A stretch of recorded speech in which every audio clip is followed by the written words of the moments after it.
Assalamualaikum warahmatullahi wabarakatuh. Mari kita sama-sama menyaksikan sebuah wawancara Pak Anies Baswedan dengan salah satu TV dari Inggris. Ini presenternya sampai dibuat geleng-geleng kepala. The challenge that Indonesia faces today is how can we ensure that our democratic process be able to deliver what our independence has promised us. And through educations, I think one of the very key issues need to be solved there. And I think I am now would like to focus myself on the area of educations, providing a good education for our young Indonesians that would pave the way for a better Indonesia in the future. Politics later may be a choice. Okay, because you are being talked about as a future presidential candidate. I want to come back to that in a moment. But I also want to ask you about whether Indonesia does face a challenge from a hardline version of Islam. You know, we've spent some time on this program in the last few weeks reporting on things like Islamic vice squads being on the beat in Aceh. Is that a threat to your vision of Indonesia? I don't think it's a threat. I think Indonesia have gone through a process of democracy in which the mainstream Muslims believing on the principle of democracy is the majority of people, and it is the strongest power.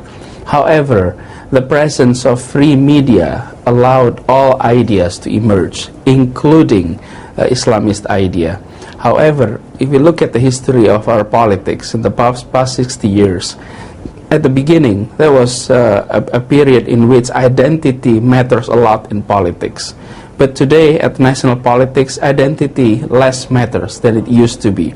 But at the local level, in which democracy presents only in the past 5 years after the decentralization, in which local leaders were elected directly by the people. That was the beginning of local politics, and at that time we are seeing identity politics matters, but I think in the long run it will decline. Professor, just finally, are you a presidential candidate of the future? No, I am not. I'm focusing on my university and hope to continue in the area of education. But maybe one day. We'll see how it goes.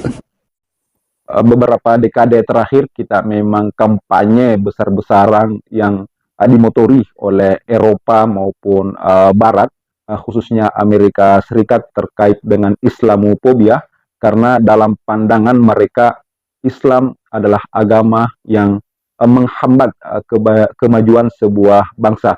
Sehingga tadi kita dengarkan bagaimana Pak Anies diwawancarai oleh salah satu presenter TV asal London, bagaimana mengambil sebuah sampel terkait dengan dulu gerakan Islam yang terjadi di Aceh. Dalam secara umum, memang Islam di dalam kacamata mereka itu memang sangat menakutkan, sehingga dikampanyekan dengan dana besar-besaran ke seluruh dunia, termasuk ke Indonesia sebagai negara yang penduduknya mayoritas Islam di seluruh dunia. Tapi kita dengarkan Pak Anies menjawab dengan sungguh cerdas bahwa memang agama bukanlah sebuah penghambat di dalam kemajuan sebuah bangsa, karena di dalam agama khususnya Islam tidak bisa dipisahkan antara ilmu, teknologi, bahkan seluruh cabang-cabang ilmu itu terangkum di dalam Islam itu sendiri. Sehingga itulah jawaban cerdas Pak Anies Baswedan.